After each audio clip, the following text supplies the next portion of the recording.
Imagine you command the most powerful army on earth.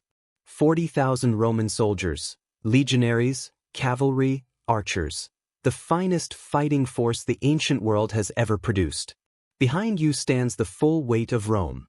Ahead of you lies glory, conquest, and riches beyond imagining. You have crossed deserts and rivers. You have crushed kings. You are Marcus Licinius Crassus, the wealthiest man in the Roman Republic, a member of history's most famous political alliance, a man burning to prove that he belongs alongside Julius Caesar and Pompey the Great in the annals of legend. And then the drums begin. Not marching drums. Something else. Something deep and resonant and wrong. A sound the Romans have never heard before, a rhythmic thunder that seems to rise from the earth itself, surrounding them on all sides, filling the air with dread before a single arrow has been fired. The year is 53 BCE. The place is a flat, shimmering plain near a town called Carrhae, in what is today southeastern Turkey. And what happens next will not only destroy Crassus and his legions, it will shatter Rome's myth of invincibility, humiliate the greatest empire in the Western world, and announce to all of history that a new power has risen in the East. The army that shouldn't have one did. And the ripples from that single battle would echo across 5 centuries of history.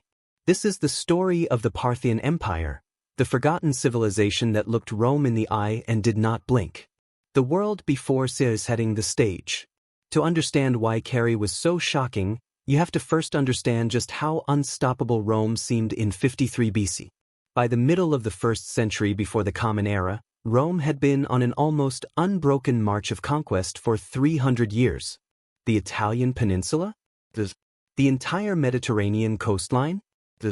Greece, Hispania, North Africa, Gaul. One by one, the great kingdoms and civilizations of the ancient world had fallen before Rome's legendary legions. The Roman military machine was not simply powerful. It was systematic. It was professional. It was relentless. A Roman legion of this era was roughly 5,000 men, organized into units called cohorts and manipules, trained to fight in tight formation with short swords and heavy-throwing spears called pila.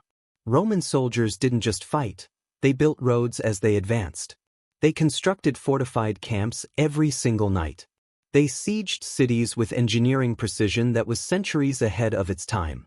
The Roman army was not merely a military force. It was a civilization on the march. And at the top of that civilization in 53 BC sat 3 men who collectively held more power than anyone else on earth. You know the names. Julius Caesar, the brilliant general who was even then carving his way through Gaul. Pompey the Great, Rome's most celebrated commander. And Crassus, Marcus Licinius Crassus, the third pillar of what historians would later call the First Triumvirate. Crassus was Rome's wealthiest citizen, a man who had made his fortune in silver mines, real estate, and ruthless business acumen. He had proven himself by crushing the great slave revolt of Spartacus in 71 BC. But Crassus had a problem. He was overshadowed. Caesar had Gaul. Pompey had the East.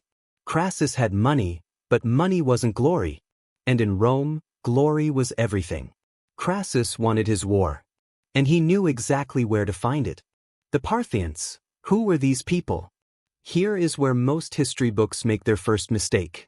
When they talk about Carrhae, they focus entirely on Rome. The Parthians get reduced to a supporting role in their own story. But the Parthians were not mysterious. They were not primitive. They were the heirs of one of the most sophisticated empires the ancient world had ever produced, and they had been building their power for over 2 centuries before Carrhae ever happened. Let's go back to the beginning.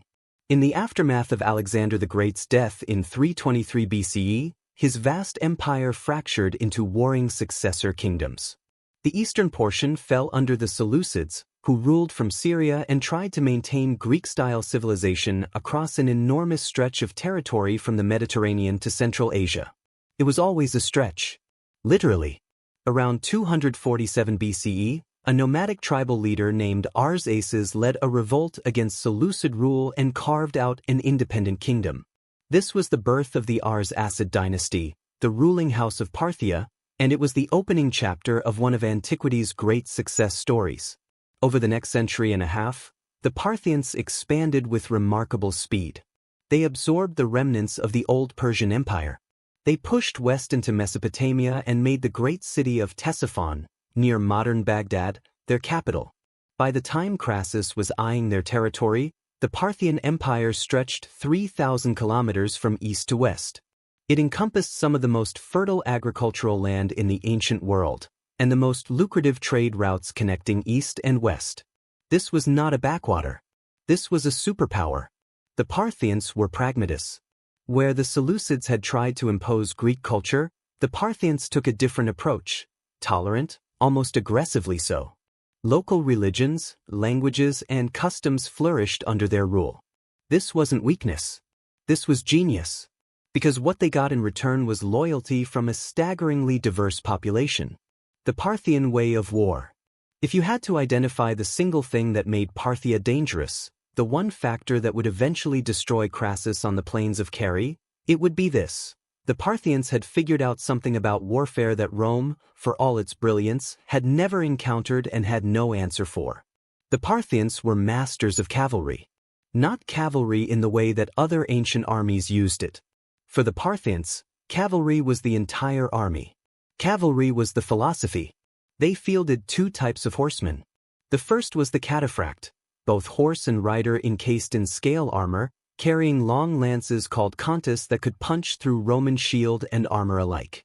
A charge of cataphracts was like being hit by an armored locomotive. But the cataphracts weren't the most dangerous thing the Parthians brought to Carrhae. That distinction belonged to the horse archers. The Parthian horse archer was arguably the most effective light cavalry soldier in the ancient world. Lightly armored and mounted on fast, agile horses, these men had trained their entire lives to shoot a composite bow from horseback. Not just to shoot it accurately, at full gallop, while feigning retreat. This is the tactic that would define the Battle of Carrhae and haunt Roman nightmares for generations afterward. It's called the Parthian shot. The horse archer would ride toward the enemy, loosing arrows as he came. Then, as Roman infantry advanced, the archers would wheel their horses and ride away.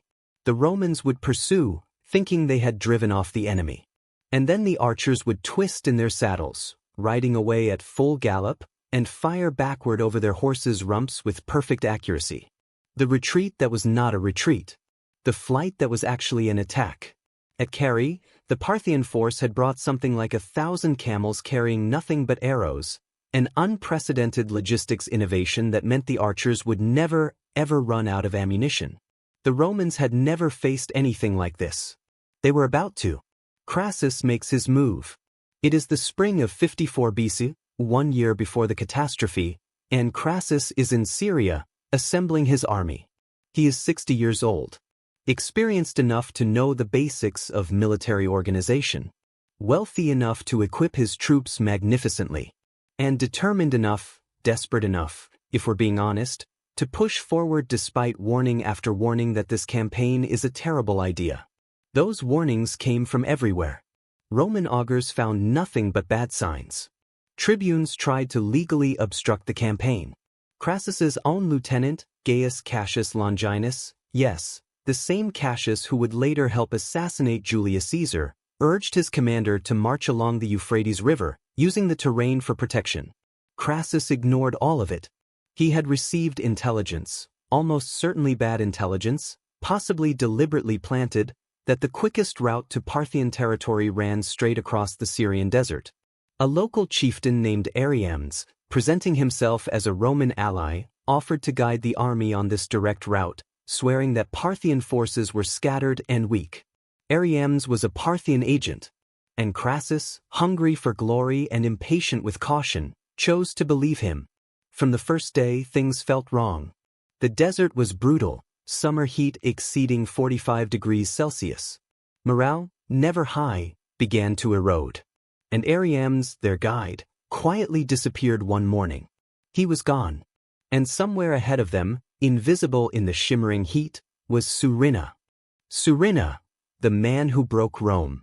We need to stop here and talk about Surena, because this man is one of the most remarkable military commanders in ancient history, and he is almost entirely forgotten today.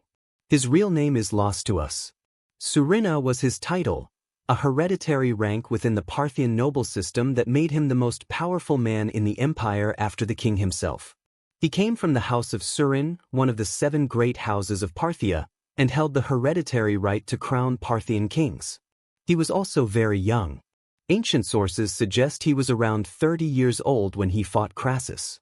Young, but not inexperienced, he had already proven himself in Parthian civil wars, helping his king Oroda to defeat a rival claimant to the throne. And he was brilliant. Everything about Surena's campaign against Crassus shows a commander thinking 2 or 3 moves ahead.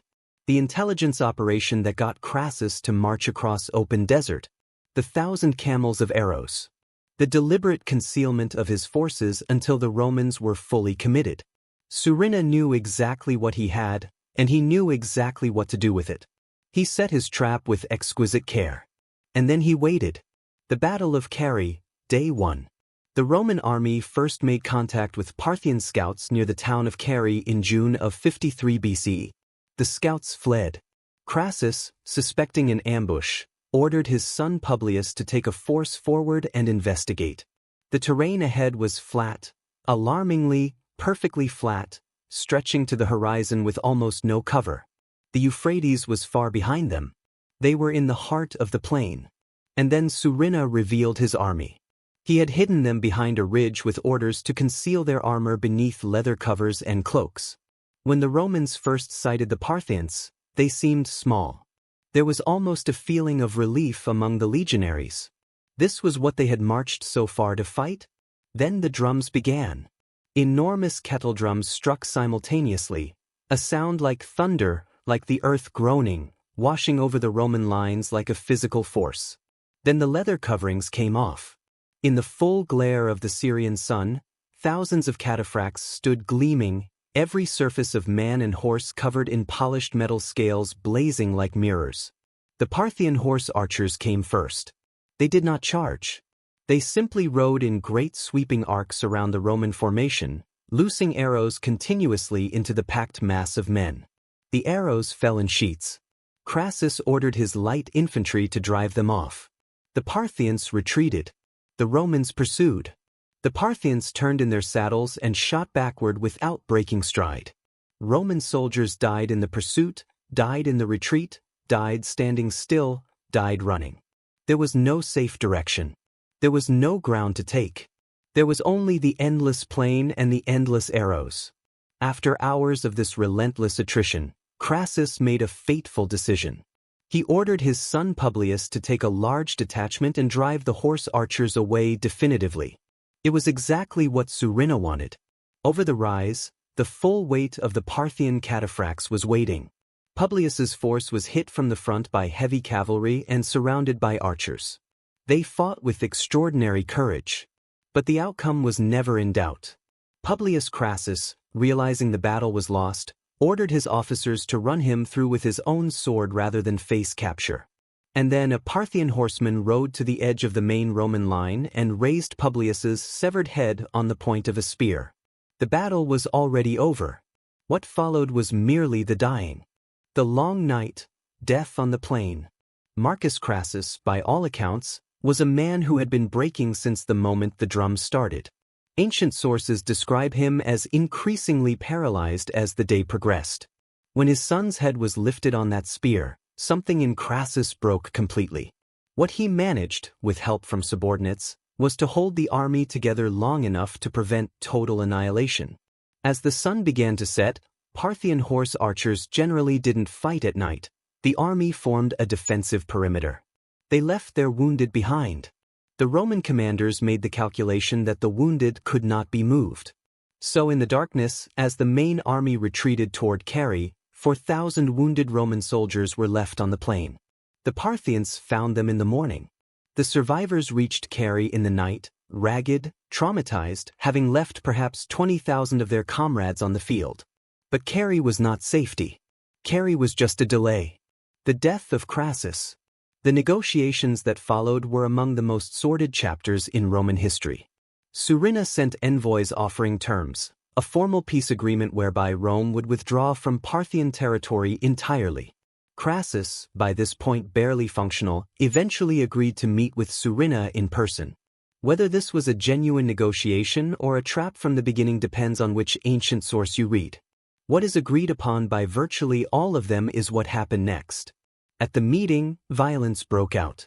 A scuffle. A confrontation over horses. Weapons were drawn on both sides. And in the chaos that followed, Marcus Licinius Crassus was killed. He was 60 years old. He had set out from Rome seeking glory and found only the desert. Some ancient sources added details so theatrical it might be legendary, but it has been too persistent in the historical record to ignore entirely. They claim that Surena had molten gold poured into the dead man's mouth. "You thirsted for gold," the gesture supposedly said. "Here is your gold." After Crassus's death, the Parthians destroyed what remained of the Roman army. Of the 40,000 soldiers who had marched east, only about 10,000 returned. 20,000 were dead. 10,000 had been taken prisoner, marched east, far east, to the remote provinces of the Parthian Empire. The aftermath: why Carrhae shook the world. Let's be precise about what Carrhae meant. In terms of raw numbers, Rome had suffered worse defeats. The Battle of Carrhae in 216 BC had seen Hannibal kill far more Romans in a single day. Rome had recovered from Carrhae. So why was Carrhae different? 3 reasons. First, the political context. By 53 BCE, the alliance between Caesar, Pompey, and Crassus was the only thing holding the Roman Republic together. With Crassus dead, that alliance collapsed. Within 5 years, the 2 surviving triumvirs would be at war. Remove Crassus from the equation, and Rome's political history changes profoundly. Second, the military revelation. Carrhae told Rome something it desperately did not want to know, that its standard military doctrine had a critical vulnerability. The legion was extraordinary against infantry-based armies on terrain that allowed close engagement. Against horse archers on open ground, it was essentially helpless. Rome would spend the next century trying to solve this problem. It never fully solved it. Third, the psychological dimension. Rome's greatest weapon was not its army. It was its reputation, the belief that Roman legions were ultimately invincible. Carrhae cracked that belief. If Parthia could do this, what else might be possible? What other frontiers were actually frontiers at all? The Parthians after Carrhae, an empire at its height. Surena did not long enjoy his victory. In the months after Carrhae, the Parthian king Oroda II apparently became convinced that his brilliant general had grown too powerful, too famous, too celebrated. A man who could destroy Roman legions was a man who might start thinking about changing who sat on the Parthian throne. Oroda had Surena executed. He was probably still in his early 30s. He had just achieved the most significant military victory in Parthian history. And his reward was a traitor's death at the hands of the man whose throne he had saved. History has a particularly cruel sense of irony. But Parthia itself went from strength to strength. Ctesiphon grew into one of the largest cities in the world, with a population perhaps reaching 500,000. And Parthia's relationship with Rome settled into a permanent Cold War. 2 superpowers too evenly matched to destroy each other, but too suspicious to live in peace. Mark Antony launched a massive campaign in 36 BCE and suffered terrible losses. Augustus wisely chose diplomacy over military force. He negotiated the return of the Roman standards captured at Carrhae, advertising it as a triumph without risking another disaster. Emperor Trajan came closest to breaking Parthia. He actually captured Ctesiphon in 116 CE, but couldn't hold his gains. The frontier held for nearly 3 centuries. The cultural legacy of Parthia. Here is something that history books almost never mention. The Parthians were not just warriors. They were builders. They were patrons. They were the custodians of a rich and sophisticated culture that bridged east and west in ways that shaped the world we live in today. The Great Silk Road, the web of routes connecting China, India, Central Asia, the Middle East, and the Mediterranean, ran through the heart of Parthian territory. Parthian merchants didn't just facilitate this trade. They were active participants in the exchange of ideas, technologies, and art forms that flowed along these routes. Buddhist influences from the East mingled with Hellenistic traditions, which mingled with ancient Persian and Mesopotamian cultural forms. The result was a hybrid artistic tradition, instantly recognizable once you know what you're looking at. Frontal portraiture, figures facing the viewer directly. This Parthian innovation would influence Byzantine Christian art, which would influence the entire tradition of medieval European religious painting. The next time you look at a Byzantine mosaic of Christ facing directly toward you, you are, in a small and distant way, looking at a tradition that traces back through Constantinople to the Parthian court of Ctesiphon. And then there is religion. The Parthian kings were Zoroastrian, but they were tolerant of the extraordinary religious diversity within their borders. Jews, Christians, pagans, Buddhists, all were allowed to practice their faiths. The early Christian communities of Mesopotamia flourished under Parthian rule in ways impossible under less tolerant overlords. This wasn't saintliness. It was policy. But the effect shaped the subsequent history of every major religion that touched that territory. The fall of Carrhae and the rise of Sassanid Persia. By the 3rd century CE, the Parthian Empire was showing its age. 3 centuries of war with Rome had taken a toll. More damaging were the structural weaknesses of the Parthian system itself. The same decentralization that had made Parthia flexible also made it prone to fragmentation. The great noble houses had grown increasingly autonomous. Regional governors behaved like independent kings. And within Parthia, in the ancient heartland of Persia proper, a new power was rising. The Sassanids traced their lineage to the ancient Achaemenid Persian kings, the empire of Cyrus and Darius that had preceded Alexander's conquests. They were more aggressively Persian in cultural identity, more committed to Zoroastrian orthodoxy, more centralized in their political ambitions. In 224 CE, the Sassanid leader Artaxerxes defeated the last Parthian king, Artabanus IV, in battle. The Arsacid dynasty, which had ruled for almost 5 centuries since Arsaces' revolt in 247 BC, was gone. The Sassanid Persian Empire that replaced it would prove to be an even more formidable rival. The Sassanids captured a Roman emperor in battle in 260 CE, the only time in Roman history this happened. They remained the dominant power in the Eastern world until the Islamic conquests of the 7th century CE brought them down. Why Parthia was forgotten? Here is a question worth sitting with. Why don't we know the Parthians? Not know of them, but know them the way we know Rome. Why doesn't Surena have the name recognition of Julius Caesar? Why isn't Carrhae spoken of in the same breath as Thermopylae? There are several answers. First, the problem of sources. Almost everything we know about Parthia comes from their enemies. The Romans wrote the histories that survived. Roman histories, quite naturally, focused on Rome. When Plutarch wrote his account of Carrhae, he was writing a biography of Crassus. Surena appears as a supporting character in someone else's story. The Parthians wrote things too. They had a rich literary culture, but almost none of it survived. Second, the Parthians were not mythologizers. The Romans were extraordinary self-promoters, monuments, histories, epic poetry.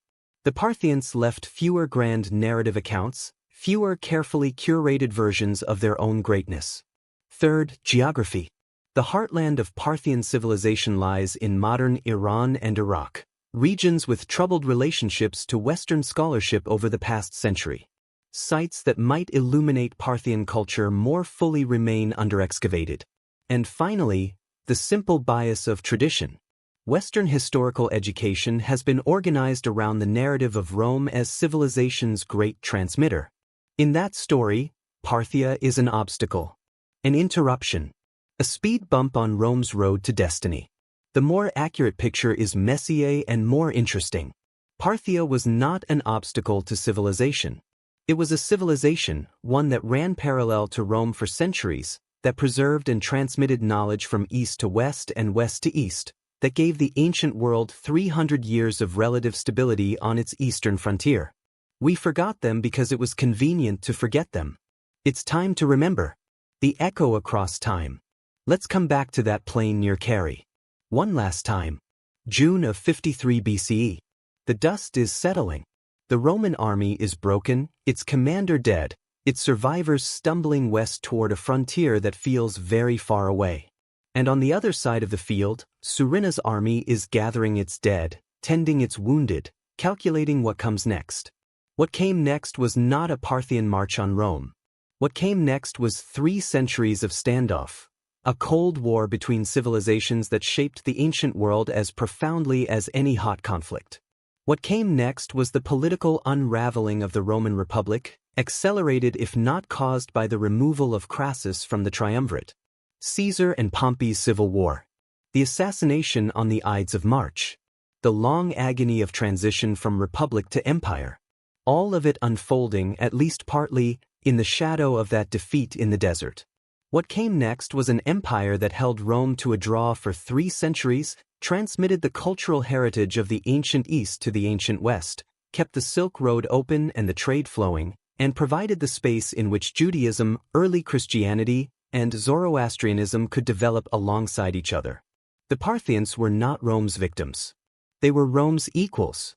And the Battle of Carrhae was not a footnote to Roman history. It was the moment when the ancient world reminded itself, and us, that there is always another civilization on the other side of the hill. Always another way of organizing power, of fighting wars, of building cities and making art. The arrow that killed 20,000 Romans on a Syrian plain in 53 BC was fired by a man who had trained his whole life for that shot. He was not a barbarian. He was not a savage. He was a soldier of an empire that had been civilized for centuries before Rome came looking for glory. And when he turned in his saddle and loosed that arrow, he was telling Rome, and telling history, something that the great powers of every era need to hear. If this is the kind of history you want more of, the stories that didn't make it into your textbook, the civilizations that shaped our world and then got written out of the narrative, then hit subscribe and join us. Every week, we go looking for the chapters that got left out. The empires that rose and fell without getting their due. The battles, the rulers, the moments of decision that echoed down through centuries and are still echoing today. The Parthians won't be the last forgotten empire we bring back. Drop a comment below and tell us, what part of this story hit you hardest? Was it Surena's fate? The Parthian shot? The idea that Rome, mighty, invincible Rome, had its limits? Let us know. History is bigger than any one civilization ever wanted to admit. Let's keep exploring it together.